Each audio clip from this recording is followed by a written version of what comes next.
మీలో ఎంతమందికి solo day outs అంటే ఇష్టం? హాయ్ హలో నమస్తే people, welcome back to our channel. మొన్న ఈ మధ్య నా బర్త్డే అవుట్ఫిట్ షాపింగ్ కోసం అండ్ ఒక చిన్న మేకోవర్ కోసం అని ఒక్కదాన్నే వెళ్ళానన్నమాట. అంటే ఇదో పెద్ద విషయమా అని చాలామందికి అనిపించవచ్చు. But most of the times అంటే రీసెంట్ టైమ్స్ వరకు కూడా మా మామ్ కానీ లేకపోతే నా ఫ్రెండ్స్ కానీ షాపింగ్ చేయడానికి నాతో పాటు వచ్చేవాళ్ళు. So this is my first solo day out కాబట్టి మేబీ నాకు కొంచెం కొత్తగా మంచిగా అనిపించింది. And I thought I have to do more often అని.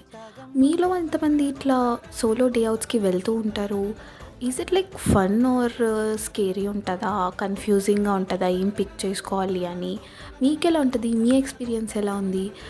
Do let me know in the comment section below. నేను మాత్రం స్టైల్ యూనియన్లో ఒక క్యూట్ వన్ పీస్ పిక్ చేసుకున్నా and also a lipstick which is in the shade hazel nude and also layer cut చేయించా. నా look ఎలా అనిపించిందో కామెంట్ బాక్స్లో చెప్పండి అండ్ సబ్స్క్రైబ్.